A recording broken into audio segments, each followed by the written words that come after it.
Olá, pessoal, sejam bem-vindos a mais um podcast Empreender Muda Tudo. Como sempre, estamos com um convidado especial e um tema muito especial. E dessa vez eu trouxe um tema que está super em alta, tá todo mundo aí preocupado, principalmente que está com viagem marcada aí pro exterior ou que trabalha aí com cotação do dólar. Trouxe aqui Fernanda, que é especialista nesse segmento. Seja muito bem-vinda, Fernanda, ao nosso podcast. Muito obrigada. Olá, pessoal. É um tema que está no ápice mesmo, está no auge, né? Tá todo mundo falando sobre isso e eu acho que hoje eu estou aqui para tentar esclarecer um pouquinho das dúvidas aí da turma.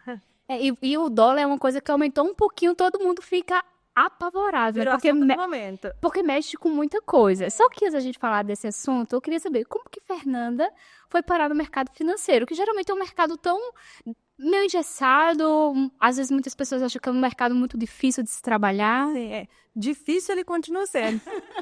Mas vamos lá, eu sou engenheira eletricista de formação, tá? Eu tive quase 10 anos aí de carreira na engenharia e fiz um processo bem responsável aí de transição de carreira desde 2019, tá? Desde o final de 2019 eu estou me dedicando aí ao conhecimento no mercado financeiro e com dedicação exclusiva eu estou aí desde meados de 2020. Aí agora com dedicação exclusiva. Fiz uma especialização em São Paulo durante 2 anos, né? E aí pude voltar para João Pessoa, minha terra de coração, para poder trabalhar daqui.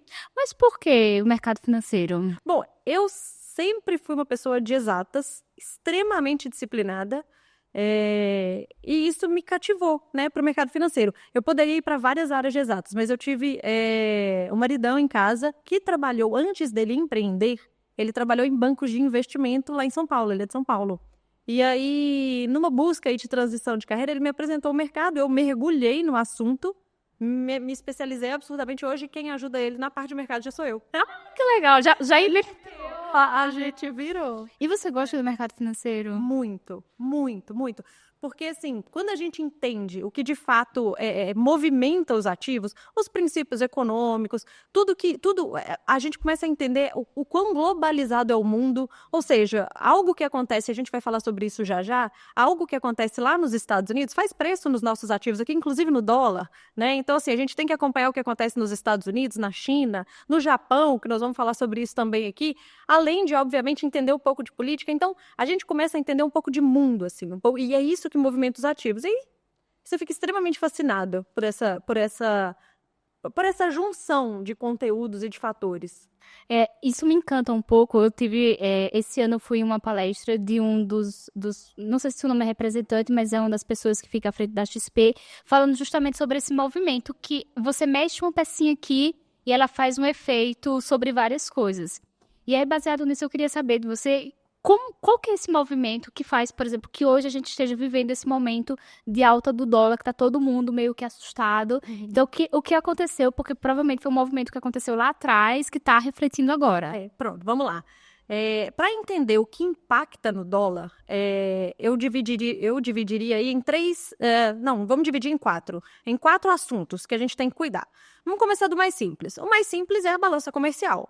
Então, exportadores e importadores do Brasil estão fazendo troca de dólar, né? E isso faz preço no dólar, né? Se a gente tem muito mais exportador do que importador, a gente tem o movimento para o dólar e o contrário também. Tá? Então, a própria dinâmica da economia globalizada faz preço no dólar. Até aí, ok. Né? É uma dinâmica natural. Tá? Agora vamos falar dos outros itens que faz preço no dólar e que esse sim tem feito bastante preço no dólar. Né? Vamos falar primeiro dos movimentos internacionais. Tá? A gente tem 3 aqui muito importantes. O primeiro e mais importante é os juros dos Estados Unidos. Tá? Lá nos Estados Unidos, assim como no Brasil e no mundo inteiro, pós-pandemia, a gente teve um surto inflacionário que não foi transitório, como muitos países achavam, inclusive o próprio Estados Unidos. Então, o Banco Central de lá, também chamado de Federal Reserve, o Banco Central de lá precisou subir os juros lá para poder controlar a inflação. Tá? E ao subir os juros lá, acontece um probleminha, digamos assim, no diferencial de juros. O que é isso? Vamos explicar. Nos Estados Unidos, que é um país que historicamente ele sempre teve os juros muito próximo de zero, muitos investidores, e aí eu falo de grandes investidores, bancos, fundos, grandes investidores, o que eles fazem? Eles pegam dinheiro lá dos Estados Unidos a um juros de 0%, tá? Ou muito próximo disso, e com esse dinheiro eles, por exemplo, investem no Brasil a um juros aí de mais de 10%. E aí eles ganham nessa diferença. E isso chama diferencial de juros. Isso provoca um movimento no mundo chamado de carry trade. Você pega dinheiro em países que têm os juros muito baixos e investe em países que têm os juros muito altos e você ganha nessa diferença. Que no Brasil, historicamente, sempre teve muito Sempre alto. foi muito alto. Só que qual que é o ponto aqui? Os Estados Unidos, que antes tinha juros zero, começou a subir os juros lá. Então você, como investidor, pensa assim, poxa, se eu posso investir agora num país extremamente seguro, desenvolvido, como os Estados Unidos, e agora lá o juros está alto assim, tá alto para eles, né? Mas está na casa aí dos 5%. Se eu posso investir nos Estados Unidos, para que eu vou investir, por exemplo, no Brasil, que o risco é muito maior? Existe risco político, é um país subdesenvolvido que tem seus problemas de país subdesenvolvido. Então, assim, quando países desenvolvidos, eles sobem os juros por lá, a gente fica menos atrativo. E aí o dinheiro não vem para o Brasil. E quando o dinheiro não vem para o Brasil de estrangeiros, faz preço no dólar, o dólar fica alto. Entende? Então, assim, a taxa de juros dos Estados Unidos influencia diretamente aqui no Brasil. Um dos fatores do dólar estar alto, mas não é o único. Ainda falando do movimento internacional, nós temos mais 2 pontos aqui que fazem preço no dólar. Um deles, citando rapidamente a questão da geopolítica, é claro que guerras provocam preço no dólar, né? Por exemplo, no início da guerra da Rússia com a Ucrânia, o dólar aqui, como no mundo inteiro, subiu bastante. Sim. Né? Porque é uma busca por segurança, o dólar. Né? Então, em momentos de guerra, o dólar acaba subindo também. Esse ano a gente teve algumas oscilações, mas nada muito preocupante em relação a isso, no nosso dólar. Mas vale a pena citar aqui para conhecimento, tá? E, por fim, o terceiro item de movimento internacional que faz preço no dólar foi um movimento histórico que aconteceu no Japão, tá? Esse ano gerou bastante volatilidade no dólar do mundo inteiro, não foi só daqui do Brasil. O que acontece? O Japão, que historicamente teve juros negativos, resolveu subir os juros por lá, por conta da inflação por lá que também estava subindo. Então, de novo, é a mesma situação dos Estados Unidos. Nós temos um país que é extremamente seguro, subindo os juros por lá, não faz sentido mais pegar empréstimo no Japão para, por exemplo, investir no Brasil. Por que o Japão levantou um alerta no mundo, de um modo geral? Porque, como historicamente o Japão ele tem os juros negativos, muito dinheiro foi tirado do Japão para ser investido no mundo inteiro. Então, existia uma preocupação dos economistas de que a alta dos juros do Japão poderia, inclusive, para aqueles economistas mais extremistas, poderia gerar uma crise mundial. Ele fez preço no dólar do mundo inteiro, o dólar do mundo inteiro subiu, mas por enquanto se acalmou. Então, as movimentações internacionais, elas fazem preço no dólar, sim, principalmente por esse diferencial de juros que eu comentei. E que não é só no Brasil, ela acaba sendo no mundo inteiro. No mundo todo. Inteiro, isso. Então, existem esses movimentos internacionais que fazem preço no dólar. Beleza. Agora, aqui no Brasil, principalmente a meados de abril para cá, o que tem feito preço no dólar são movimentos internos, tá? Muito relacionados à política. O que acontece?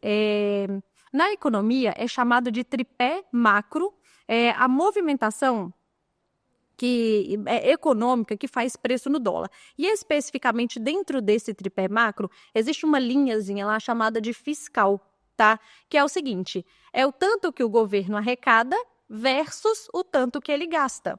Se o governo gasta, né, muito mais do que ele arrecada, essa diferença aí ele vai ter que pagar de alguma forma. E como que ele faz? Ele emite dívida. Então, o governo se endivida para poder cumprir ali todos os gastos que ele está tendo, né? E acontece que se o governo gasta demais, que é o que está acontecendo agora, o mercado fica com receio de como que ele vai pagar essa dívida lá no futuro, tá? Vale lembrar aqui, minha gente, que o mercado, ele precifica o que está por vir. Geralmente, o ciclo de mercado, ele é deslocado do ciclo econômico. O que acontece? O mercado precifica antes do que vai acontecer na vida real. Então, ele antecipa o que está por vir. Eu vejo, porque assim, muita gente me pergunta assim, Fernanda, mas os empregos, a taxa de emprego está muito baixa, então a economia está girando. Minha gente, o que o mercado precifica é o que está por vir. E o que está por vir tem preocupado o mercado no sentido de que o governo tem gastado demais. E como o governo tem gastado demais, e isso tem preocupado o mercado e gerado insegurança, os investidores estrangeiros não vêm para cá. E na medida em que eles não vêm para cá, o dólar sobe. Né? Então, assim, hoje, se a gente pudesse, assim, de tudo que eu falei, se a gente pudesse falar assim, Fernanda, se eu tivesse que mencionar aí 2 pontos, os 2 principais pontos que têm feito preço no mercado de dólar hoje, o fiscal aqui do Brasil, sem dúvida, e a decisão de política monetária lá dos Estados Unidos. Só uma curiosidade, Jéssica, que na semana passada teve decisão de juros nos Estados Unidos. E os membros do Banco Central de lá deixaram muito claro que eles não pretendem cortar os juros por lá no ano que vem, tanto quanto eles imaginavam. Por quê? Porque a inflação lá está pegajosa. Então, de novo, a gente provavelmente vai passar mais um ano, que é o ano de 2025, com juros nos Estados Unidos mais alto do que o mercado esperava. Então, isso tira a atratividade de novo daqui do Brasil. E aí acaba que vai ter impacto também no nosso dólar, que provavelmente vai continuar aumentando. Isso. Agora, Não necessariamente aumentar, mas ele não cai tanto. No que tange aquele aumento que é relacionado ao diferencial de juros. A grande polêmica nos últimos tempos, Fernanda, tem sido o grande aumento do dólar. Por que o dólar vem aumentando gradativamente? A gente vem sentindo isso ao longo do tempo, né? Ele vem aumentando pouco a pouco. Nos últimos meses, ele teve aquele aumento mais significativo e bateu aí, eu acho que 6 e... Chegou a 6,30. 6,30. E aí todo mundo ficou assustado. E aí, de tudo que você falou agora, a perspectiva para o próximo ano é que esse aumento continue, que ele se estabilize? Qual que é a perspectiva para essa questão do dólar? Pronto, legal. Todas essas variáveis que eu comentei aqui, elas têm que se modificar para a gente ver o dólar arrefecendo, tá? Então, vamos lá. Eu já comentei aqui, provavelmente o Banco Central dos Estados Unidos não vai cortar tantos juros lá. Sim. Então, isso não vai ajudar na queda do nosso dólar. Esse é um ponto. Então, o pilar que você falou do movimento internacional no impacto, ele vai continuar. Ele vai continuar. A não ser que, Jéssica, por exemplo, aconteça alguma coisa interna nos Estados Unidos, vamos lá, a quebra de um banco, alguma crise um pouco mais forte, em que o Banco Central americano ele tem que cortar rapidamente os juros por lá. Tá? Caso isso aconteça, é outro cenário, completamente diferente. Eu estou considerando aqui que isto não está no nosso radar. Sim. Tá? Então, assim, o que os membros do Banco Central americano falaram pra gente? Olha, ano que vem eu ia cortar os juros, mas não vou cortar tanto assim mais, porque a inflação não está caindo. Pronto, esse é um ponto que mantém o nosso dólar num patamar mais alto. Um outro ponto, e esse ponto muito mais expressivo nesses últimos meses, são as contas do governo. Se o governo não frear, se o governo atual ele não frear suas contas, ele não cortar seus gastos, ele não administrar melhor o dinheiro público, não tem como esse dólar arrefecer. Então, essas variáveis, se elas não se modificarem, a gente não vê no curto prazo uma queda mais forte do dólar. Existem alguns bancos, por exemplo, bancos inclusive internacionais, como JP Morgan, Bank of America, que eles estão projetando, o Itaú inclusive, eles estão projetando o dólar para o final do ano que vem na casa dos 5,80, no mínimo aí 5,50.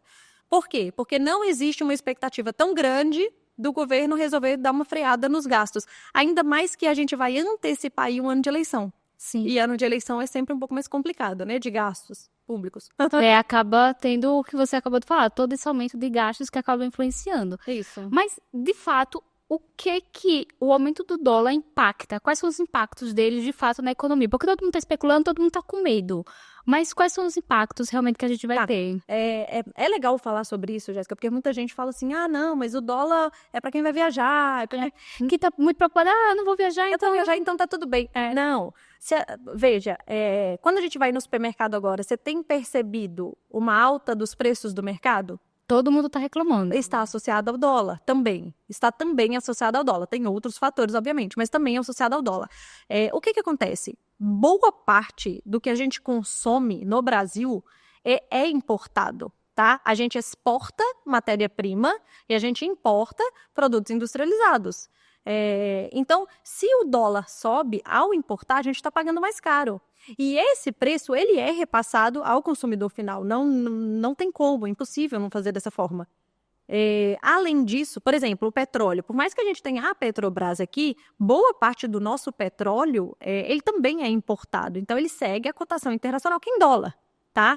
E não só isso, todo mundo acha que o dólar ele impacta somente aquilo que a gente importa e não necessariamente. Vamos supor, a gente tem uma empresa aqui, tá? Que a gente vende trigo, tá? E eu posso vender para o mundo inteiro, o mundo é globalizado, né? Eu posso vender trigo para o mundo inteiro. Sim. Eu vou preferir vender trigo com dólar a R$ 6 para fora ou eu vou preferir vender trigo aqui para dentro? Pra fora. Para fora. Aí eu começo a vender para fora. Aí, assim, só que o mercado interno também consome trigo. Aí o mercado interno fala, não, poxa, eu também estou precisando de trigo. Aí eu te falo, não, tudo bem, mas o trigo custa tanto. Então, assim, mesmo o que a gente produz internamente, ele é impactado pelo preço do dólar, porque eu posso vender para o mundo inteiro. Então, não preciso vender para a economia local. Então, se o dólar sobe, os preços internos também sobem, né? E isso tudo é inflacionário. Então, assim, a pergunta o que o dólar impacta para a gente, assim, na economia real? Hoje, como somos um mundo globalizado, em absolutamente tudo. Em todos os preços. Então, a gente percebe a alta dos preços no supermercado. Por quê? Porque o custo da gasolina subiu. Por que o custo da gasolina subiu? Porque o dólar subiu e a cotação do petróleo em dólar. Então, assim, todos os produtos têm sim uma correlação com o dólar no nosso dia a dia.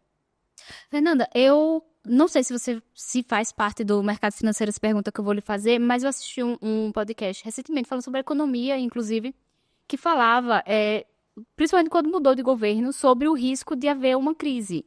E aí eu lembro que nesse podcast falou que não era possível, porque apesar do momento estável da economia que a gente tinha algumas coisas que eram bem estruturadas. E eu vejo que hoje, em relação ao aumento do dólar, tem muita gente especulando se nós vamos passar por uma nova crise. Na tua opinião, hoje, com o conhecimento que você tem, existe o risco de uma crise iminente no Brasil? Sim, existe, mas não só por fatores internos, tá? Mas vamos começar pelos fatores internos, certo? Bom, o que acontece? Vamos extrapolar o que está acontecendo no dia de hoje, tá? Certo. Vamos supor que o governo continue gastando muito e gaste muito mais, inclusive, do que o que ele tem, né? A arrecadação. Que eles aumentaram bastante os impostos, né? Mas a arrecadação, por mais que tenha batido valores históricos mês a mês, todo mês a arrecadação do Brasil está histórica. Ainda assim, o governo está gastando muito mais. Então, mantendo dessa forma, o mercado ele vai perdendo credibilidade nesse governo. Na medida em que ele perde credibilidade desse governo, vale lembrar que o governo ele é financiado pelo mercado. O mercado passa a falar com o governo assim, olha, para eu não estou confiando muito que você vai pagar essas contas, não. Para eu te financiar, então, eu quero mais. Eu quero um prêmio maior. Eu preciso receber mais para valer a pena eu investir em você, já que o risco agora está maior. Então, para o governo se financiar, está ficando mais cara. No que está ficando mais cara, a dívida do governo está ficando mais cara. Pode ser que o governo um dia não dê conta, tá? A gente está longe disso, mas pode ser que um dia, só para a gente entender o raciocínio, o governo não dê conta mais de pagar as suas dívidas. O que aconteceu, por exemplo, na Argentina. Né, ao longo dos anos. E aí, o que acontece? O capital estrangeiro, que é muito significativo no nosso país, não vem mais para cá.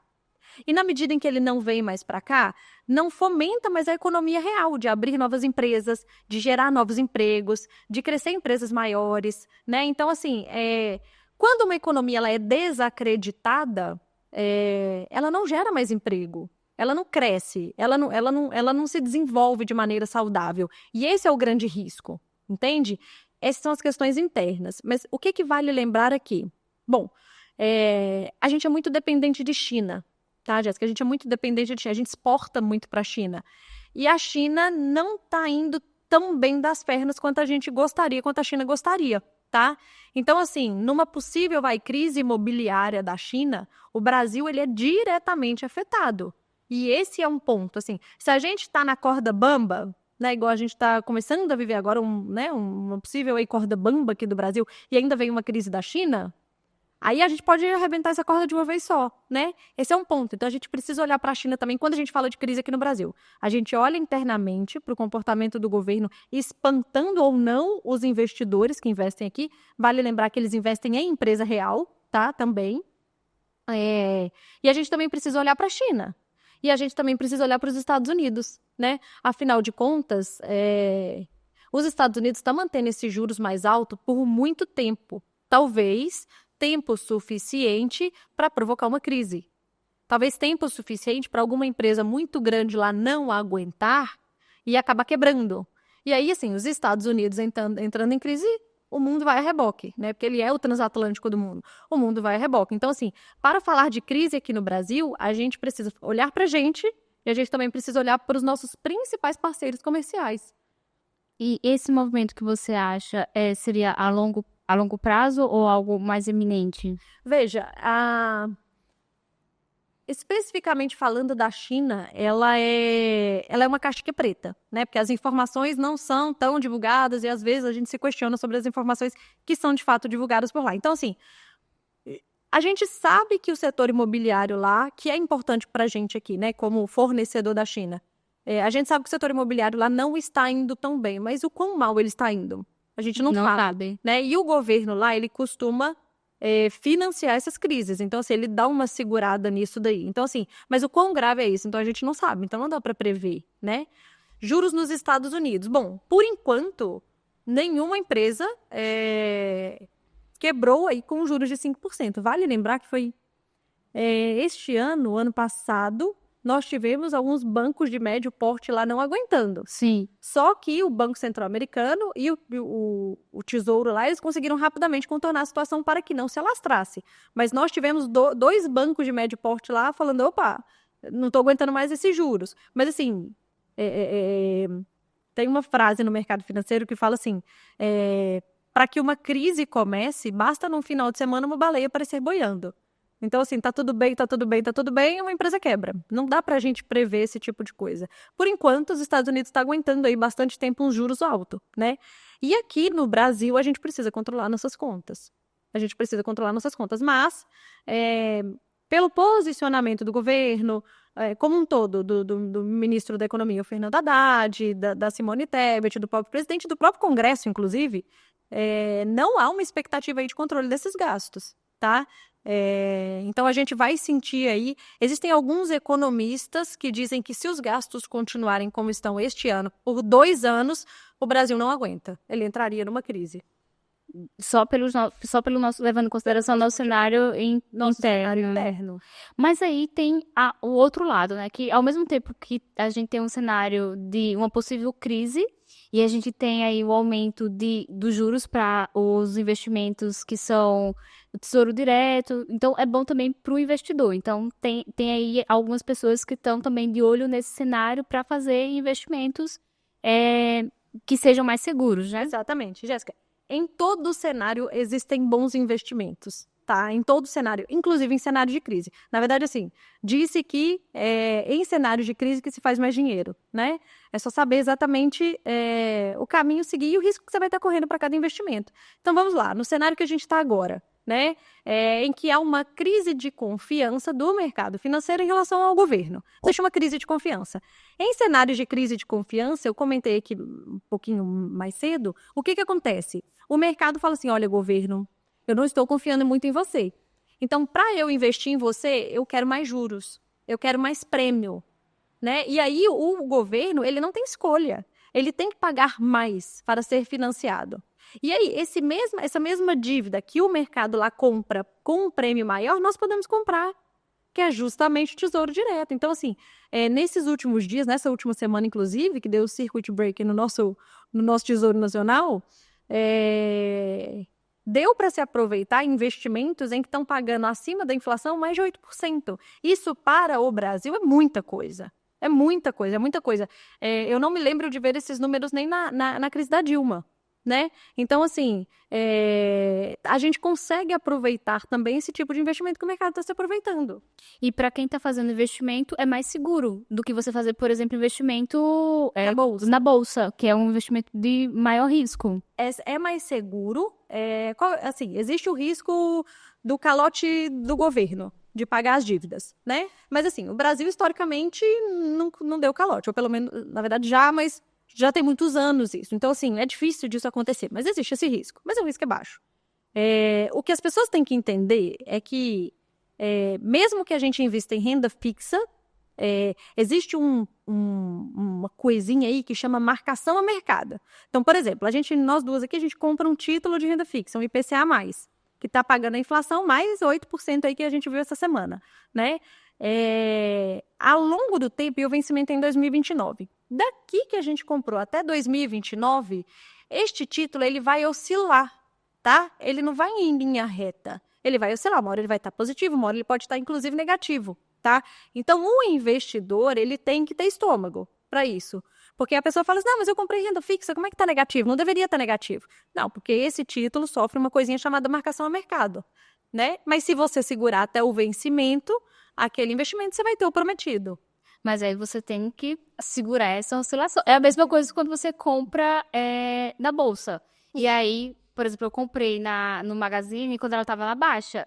E aí você sofre quando você vê só afundando. Exatamente, exatamente. Então, assim, mesmo a renda fixa, dependendo do ativo, tem o chamado marcação ao mercado. Então, pode ao longo do tempo ficar negativo.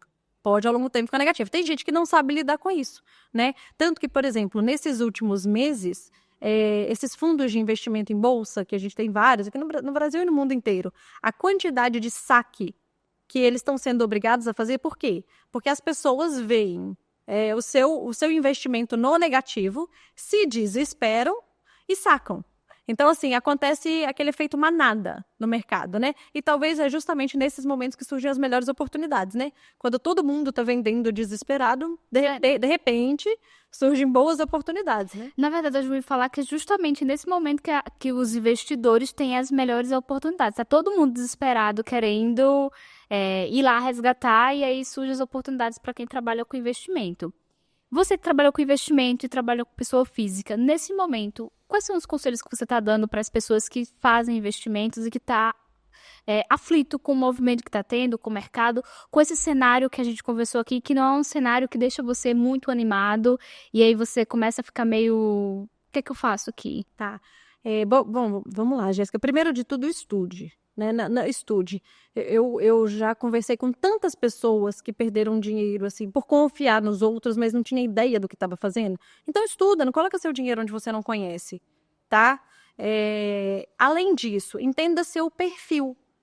Né? Nós temos perfil de risco completamente diferentes e está tudo bem. Existem bons investimentos para todos nós, tá? Por exemplo, se eu tenho uma aversão a risco, eu detesto abrir minha conta e ela está lá no negativo, né, na minha corretora, poxa, não faz esse tipo de investimento, porque vai chegar uma hora que você não vai aguentar e vai acabar desistindo talvez no momento mais errado de todos. Então, entenda seu perfil e não faça investimentos que não estão alinhados a ele, tá?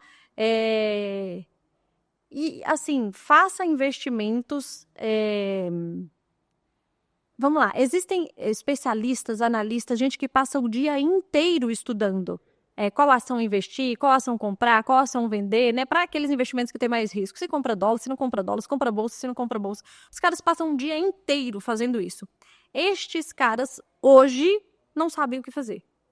Vai ser a gente que está trabalhando com outra coisa, né? Eu estou no mercado, mas assim, você está trabalhando com outras coisas, a outra pessoa tá com outro empreendimento dela, ou está no CLT, não vai ser você que vai saber. Então espera, não fica naquela ânsia de perder o movimento da vez e sair comprando qualquer coisa num momento de completa incerteza que não vai fazer o menor sentido. Né? Então, assim, tenha calma, estude, entenda seu perfil e, por enquanto, não sabe o que fazer, deixa na renda fixa. Quando eu falo deixar na renda fixa, deixa na Selic.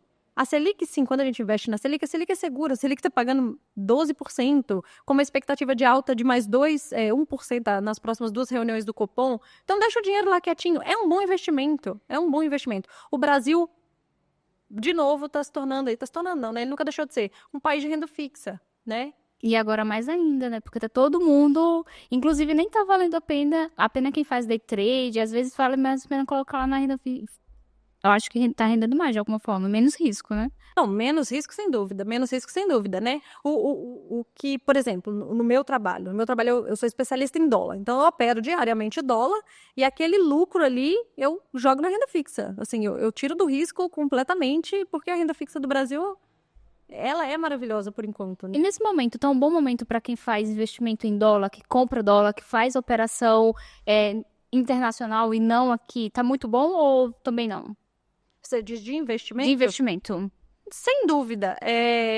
Por exemplo, os Estados Unidos, ele é sempre um país seguro para se investir. Se você pega a curva do crescimento do S&P, por exemplo, que é a Bolsa Americana, dos últimos 10 anos, ela cresce em média 15% ao ano.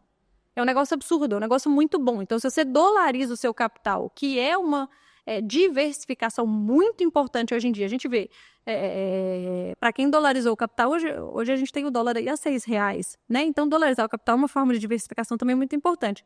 E para quem investe nos Estados Unidos, por exemplo, na Bolsa Americana, sem olhar a ação especificamente, investe na Bolsa como um todo americana, você tem aí um crescimento anual muito significativo, né? Então, assim, investir nos Estados Unidos, principalmente, é sempre um bom investimento. É sempre um bom investimento. E dentro da diversificação de uma carteira, existe um percentual que seja aconselhável para investimento em dólar? Então, os economistas, eles sugerem, em média, 20%. Você pega 20% do seu patrimônio e você, ao longo do tempo, você dolariza, tá? Existem alguns mais extremistas que eles não acreditam tanto nessa desconfiança do Brasil como um país emergente, tá? Nada de governo A ou B, assim. Sendo um país emergente, é um país, por natureza, mais arriscado, tá? Essas pessoas dolarizam em torno de 60%. Então, de novo, investimento é perfil. Qual é o seu perfil? Você é uma pessoa que realmente é mais descrente de um país emergente e tal, tem seus riscos, não está disposto a um risco de país emergente, busque dolarizar muito mais, entendeu? O que eu observo, Fernanda, o movimento é que quando as pessoas vão aprendendo sobre investimento e quando elas vão obtendo mais capital, mais elas investem lá fora. Eu vejo muito isso, principalmente quando eu assisto podcast de pessoal de finanças. Quanto mais eles vão aprendendo, menos eles investem no Brasil e mais investem lá fora. Então, isso passa mais insegurança pra gente. Porque os caras que estão estudando o negócio não estão investindo no Brasil. Brasil, exatamente. É porque existe o risco emergente envolvido, né? O risco emergente, o risco político. Agora, vale lembrar que, assim, nós brasileiros, eu já li alguns artigos falando sobre isso, que o investidor gringo, ele olha para o Brasil como mais um item da sua cesta de investimentos. Ele não tem a emoção que o brasileiro tem, obviamente, por morar aqui. É porque a gente as pessoas acabam metendo ideologia no meio de investimento, coisa que não deveria fazer, mas aí tem muita emoção envolvida, né? Para quem está de fora, como gringo, investir no Brasil é mais um item da carteira dele, tá tudo bem. Só tá diversificando. Só tá diversificando. Agora o brasileiro, ele põe a emoção no investimento, coisa que não deveria, né? Neste caso, é melhor dar uma dolarizada mesmo e brigar só no grupo de família. Ô, Fernanda, você que é uma especialista no mercado financeiro, trabalha com dólar, e diante desse cenário que a gente conversou, que não tem uma perspectiva muito boa para o Brasil, mesmo assim, você se sente numa situação confortável de continuar trabalhando com investimento no Brasil a longo prazo, ou você acha que talvez isso lá no futuro tenha algum reflexo negativo, eu estou falando? Sim. Bom, Jéssica, um ponto que você falou que é muito importante é o investimento a longo prazo, tá? Eu converso com muitas pessoas que investem, enfim, e a gente troca muita ideia sobre isso, e agora que tá no negativo, as pessoas, assim, quando as pessoas começaram a investir, as pessoas falaram assim comigo, Fernanda, é para longo prazo. Não, isso daí eu pergunto, mas a ideia desse seu capital é o quê? Não, é para longo prazo. Isso deve ter nem um ano. Algumas pessoas que eu conversei, né? E aí, de repente, elas já estão querendo tirar esse dinheiro da bolsa porque tá negativo. Eu falo, gente, pessoal, mas não era longo prazo? As empresas não são boas que você investiu? Sim. Eu falei, então qual a necessidade? Então, assim, quando a gente tem o foco do longo prazo, de novo, vai do perfil. Na minha visão e no meu perfil, faz sentido sim investir no Brasil, continuar investindo no Brasil. A renda fixa está pagando muito bem. A bolsa, se a gente considerar os fundamentos das empresas, está barata. A bolsa está barata. Não que ela não possa ficar mais barata, mas ela está barata. E manter a diversificação. O importante, Jéssica, na minha visão, é a diversificação, tá? Para cuidar do patrimônio. Não dá para ganhar todas. Não dá. Quem começa a investir, a grande dica a grande lição, né? Não dá para ganhar todas. Então, a sua carteira tem que ser diversificada o suficiente para que, no total, você ganhe. Você vai perder em alguma coisa, ganhar em outra, mas no total ali você está ganhando, né? E isso implica, sim, investir em renda fixa no Brasil, quem sabe um pouquinho de bolsa, se você tiver um perfil um pouco mais arrojado, e investir fora, dolarizar o capital, ter investimento, de repente, físico. Aí vai do capital de cada um também, né? Eu sempre penso que tudo parte do quanto que a pessoa está planejada e do que ela quer. Porque tudo vai influenciar no planejamento dela. Exatamente. Então, no planejamento dela de vida pessoal, no planejamento dela de empresa, porque é a partir disso que ela vai fazer o levantamento financeiro do que ela vai estar, do que ela vai precisar alocar, no que ela quer a médio, no curto e longo prazo e no que ela vai poder investir. O problema é, como você falou, a maioria das pessoas são emocionadas. Então, havia alguma oportunidade aqui, eu vou lá e coloco, aí depois... E é muito aquilo... meu amigo me disse que era bom. Então eu vou lá e faço. E meu dinheiro todo lá. E aí, infelizmente, por isso que a gente tem aqueles casos tristes de pirâmide, né? Aqueles que tivemos um recente, não sei se você ficou sabendo aqui na nossa região. Exatamente. E engraçado, né? A responsabilidade disso, só fazendo um adendo aqui. Porque, por exemplo, nesse caso, que foi aqui na nossa cidade vizinha, quebrou uma economia. A cidade ainda está se recuperando, porque os grandes empresários tinham investimento. E aí, toda uma cidade... sentiu, né? Sentiu. E a economia ainda tá retomando. Exatamente. E aí, por exemplo, eu tava, na época, indo pra lá, abrir uma unidade e parei, porque as pessoas falaram, Jéssica, ninguém mais tem dinheiro pra fazer nada aqui. Tá todo mundo se recuperando do que aconteceu. Então, a importância de ter realmente pessoas como você, que exclusivamente estuda o mercado, e não só estuda o mercado, estuda a economia, estuda os movimentos. A importância de um podcast como esse que a gente tá gravando pra entender, tá, o dólar tá aumentando. Certo, mas ele não aumentou ontem. Sim. Tem vários movimentos ao longo do tempo. E, por exemplo, os juros dos Estados Unidos vêm da pandemia, que aconteceu em 2019, mas está refletindo e ainda vai refletir durante muito tempo. Entender esses movimentos e até quando ele vai continuar impactando, para que eu, baseado nisso, eu possa tomar uma decisão. Exatamente. E não ir lá e... Meu amigo disse que esse investimento deu bastante dinheiro, vou lá colocar. A educação financeira, Jéssica, ela... é o calo do nosso país, assim, né? A educação financeira. Tanto que tem uns 2 meses eu fui dar uma palestra numa empresa em que o meu foco foi apostas, investimento em apostas, esses aplicativos de jogo do tigrinho. Que tá super em alta. Mas tá em alta a ponto de terminar casamentos, a ponto das pessoas colocarem casas, carros, seus únicos bens em risco e perder, né? Então, assim... só que isso se tornou crônico no nosso país. Crônico. Eu fiquei sabendo de vários casos tristes, assim, sobre isso. Então, assim, a gente está falando de bolsa, a gente está falando de dólar, mas a gente acaba esbarrando aqui de novo na educação financeira de todo mundo. É assim, pessoal, que dica que você dá? Estuda. Não segue o conselho do amiguinho. Ou então, aquelas promessas de rendimento alto, garantido, não funciona no longo prazo, nem no médio. Não funciona, né? Não funciona. Várias pessoas me perguntam assim, Fernanda, como é que é a carreira no mercado financeiro? Eu deixo muito claro, eu falo, é extremamente arriscada. Exige muita disciplina, existe muito cuidado, existe um gerenciamento de risco muito grande, porque é muito bom quando dá certo? Mas pode dar muito errado, né? Pode dar muito errado. E como é que a gente faz? A gente tem que estudar muito, a gente tem que se dedicar muito, né? Então, a educação financeira, para mim, é a base que infelizmente falta, né, no nosso país, assim, e que impacta, assim, das pessoas falarem muita bobagem de por que o dólar tá a R$6, entendeu? E trazer uma ideologia. E, assim, aí a gente se torna muito manipulável, né? Porque aí qualquer coisa que nos contam do porquê que o dólar tá a R$6, eu acredito. Porque eu não estudei. Então, assim, é importante a gente estudar. E tu sabe que isso eu acho algo legal que a internet veio, que democratiza. As primeiras informações que eu tive sobre dólar, eu tive um podcast que eu assisti, Que legal. Que é dos sócios, que eles trazem também grandes nomes para falar sobre isso.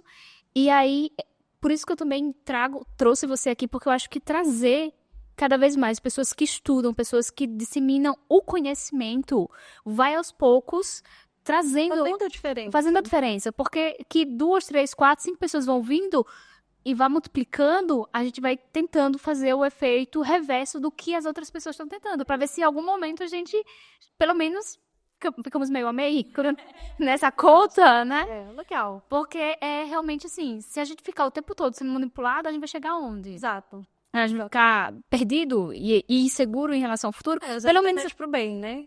E pelo menos eu ficar inseguro baseado na informação que eu sei. Então, eu tenho um risco, que é um risco controlado, baseado no conhecimento, Então eu sei mais ou menos os passos que eu tô dando, então isso é muito importante para que você faça as coisas com segurança, para que você saiba onde você tá pisando, para que você consiga projetar e planejar seu futuro de uma forma assertiva.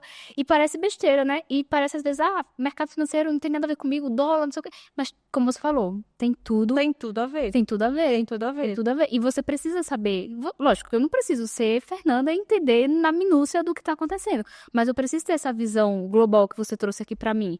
Pra eu ter noção. Realmente, eu tenho que prestar atenção nesses movimentos aqui do governo, nesse movimento aqui externo, e ficar atento às informações, né? Exatamente. Por isso que eu acho que pessoas como você tá falando, tá trazendo essas informações são muito importantes. Que bom, E eu não sabia dessa questão do jogo que tinha esse impacto, hein? Quando você trouxe aqui esse dado, eu fiquei meio surpresa. Não, é impressionante.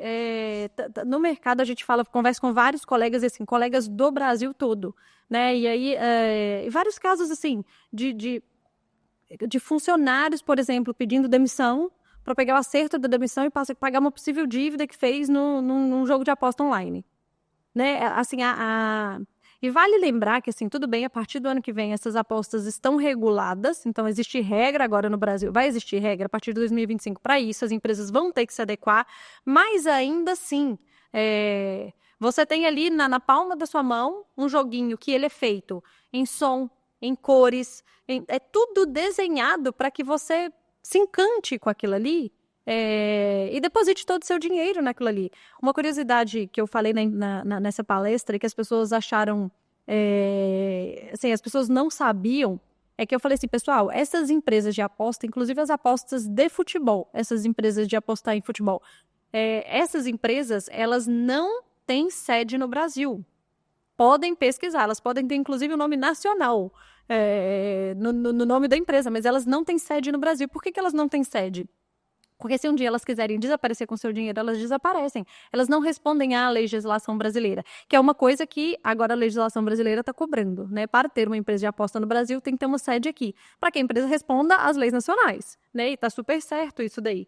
Mas por enquanto, veja, olha o tanto de gente colocando dinheiro nesse tipo de aplicativo sem ter ideia que esse tipo de aplicativo, por mais que você ganhe, esse dinheiro pode desaparecer a qualquer instante. E você não vai ter para quem ligar. Não vai ter Procon que resolva.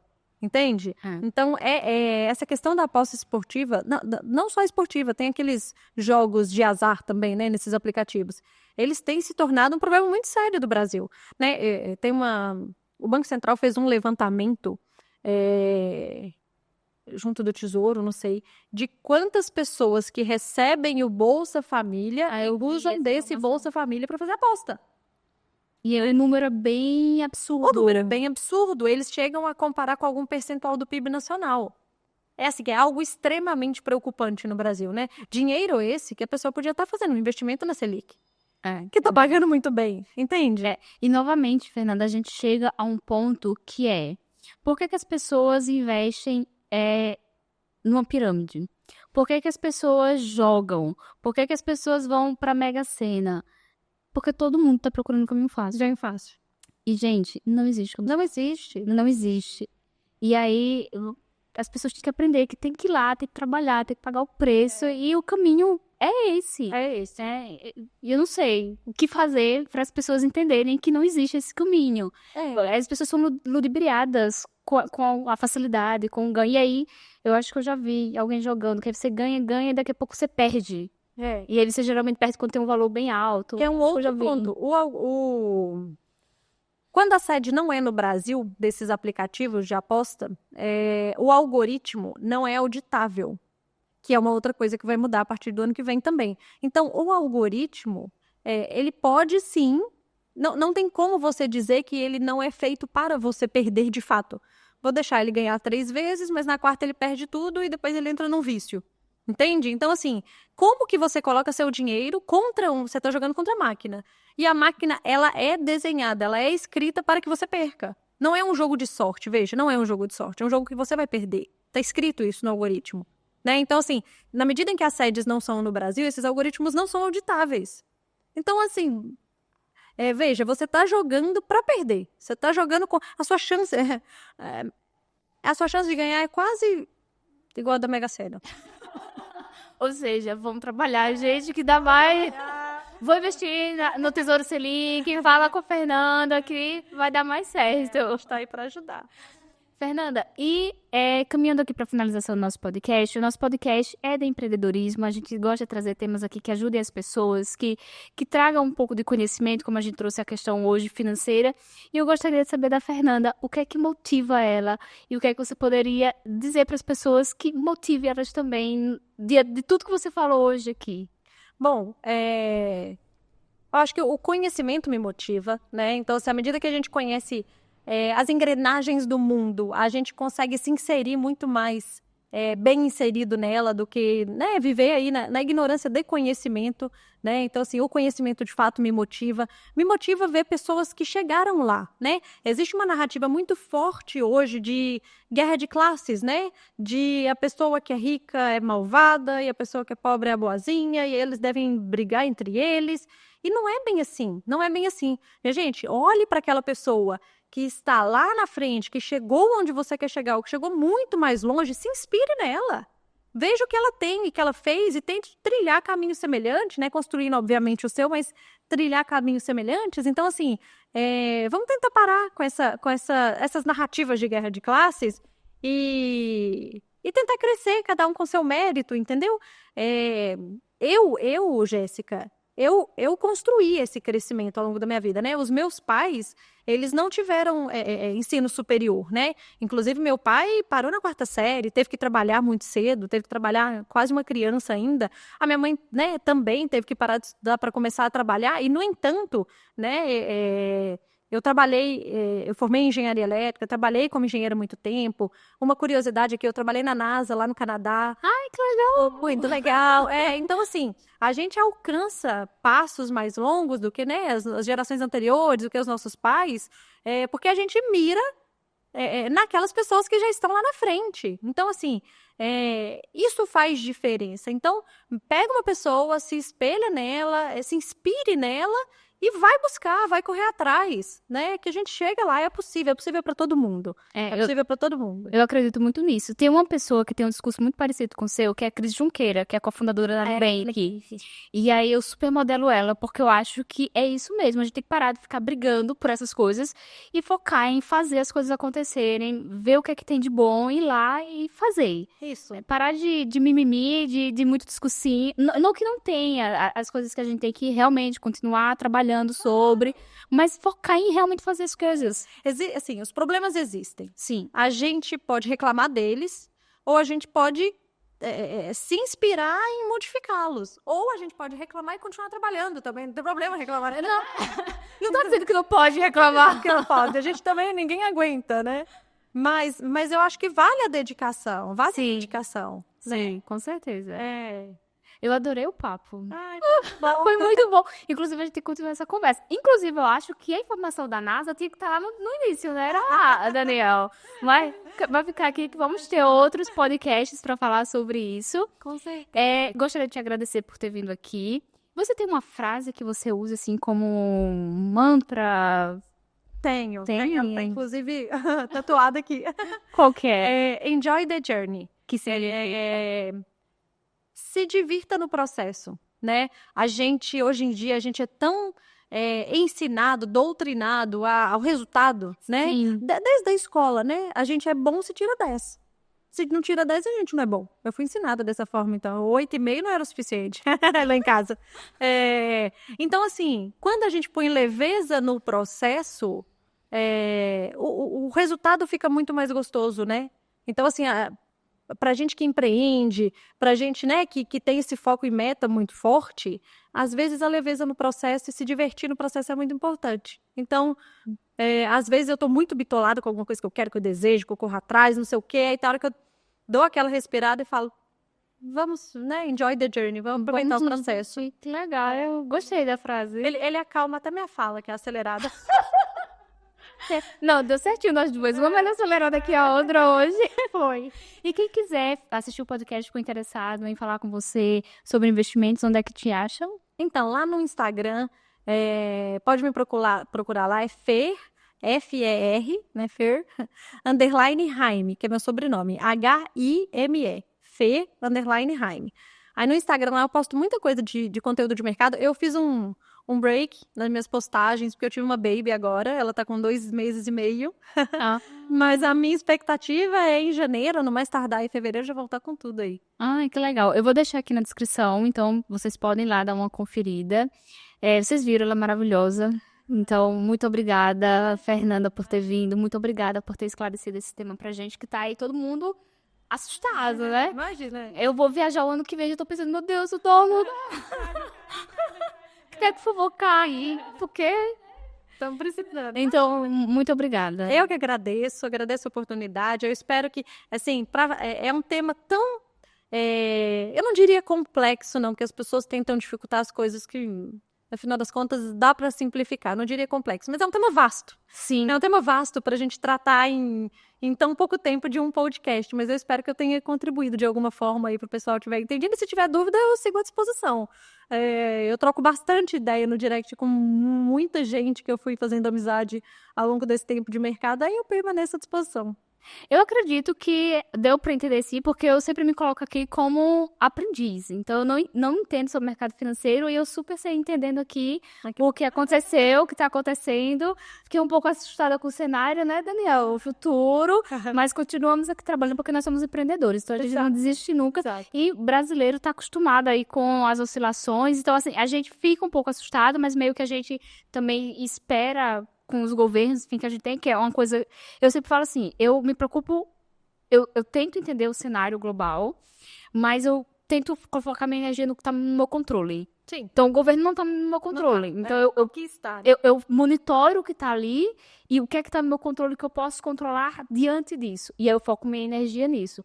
Porque se você for ficar focando a sua energia em tudo o que está acontecendo, no sentido, não de obter informação, mas de tentar resolver, ou de negativo, isso que você acaba entrando... Pelo amor, não faz sentido. Não faz sentido. E acaba prejudicando o teu negócio. Então, eu vejo o cenário, mas eu foco no meu negócio. Tá, se está acontecendo isso, qual que é o movimento que eu vou fazer, que está dentro da minha zona aqui, que eu posso movimentar, que vai trazer resultados positivos para o meu negócio ou para mim. Isso. E aí eu foco minha energia nisso. Lógico, monitorando o que está acontecendo por aí, né? Mas sempre vendo o que é positivo.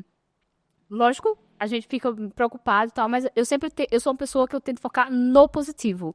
Porque se a gente for focar no negativo, a gente começa a ficar deprimido e aí começa a vir uma coisa que não é legal. A gente traça, Jéssica, a gente sempre traça todos os possíveis cenários. Pode acontecer com a China, pode acontecer com os Estados Unidos, com a Europa, aqui no Brasil, no Japão, enfim. E esses cenários, a gente tem que olhar assim, qual é o cenário mais catastrófico que pode acontecer e qual é o cenário que não. Pode ser que vamos supor, pode ser que os Estados Unidos passem mais 2, 3 anos com juros altos lá e que as empresas aguentem, e que as empresas suportem. E aquelas que não aguentarem, que o Banco Central americano consiga resgatar. E aí, a vida de todo mundo vai continuar. Né? E aí a gente vai deixar de empreender, vai deixar de investir, vai deixar com medo. Não. Por um cenário que nem iria acontecer. Exato. São hipotéticos. É muito engraçado que, se você olhar, só rapidamente, se você olhar todo ano os bancos nacionais, internacionais, corretoras, eles dão qual é a expectativa deles para o dólar naquele ano. Se você pegar no início deste ano, e a expectativa de novo, bancos internacionais, Bank of America, JP Morgan, as corretoras daqui, XP, BTG, Genial, enfim, por aí vai. É impressionante. Todos eles estavam num caminho aí, de dólar a 4,50, 4,80. Ninguém imaginaria que a gente teria nenhum economista mais pessimista do planeta, que a gente teria um dólar aí a R$6. Então, assim, criamos hipóteses, criamos cenários, mas pode ser que o mundo tome outro rumo, né? E a gente navega junto. E vai navegando, né? Exatamente. Pessoal, vou finalizar aqui o podcast. Não se esqueçam, estão vindo para João Pessoa, querem reformar, querem construir, a Realize aqui, nós fazemos o projeto de execução, vou deixar aqui também o contato na descrição. A Realize agora também é uma franquia, então você pode ter a nossa marca aí na sua cidade, todos os contatos estão aqui na descrição. Quem quer me seguir lá no Instagram é @JessicaVSouza e o podcast é Empreender Muda Tudo. E também esse episódio vai lá para o Spotify, então fica de olho bem ligadinho. Muito obrigada mais uma vez, Fernanda, e até o próximo episódio. E não se esquecem de se inscrever no canal, de curtir e compartilhar para ajudar esse canal a crescer e ajudar mais empreendedores a empreender e mudar tudo. Muito obrigada.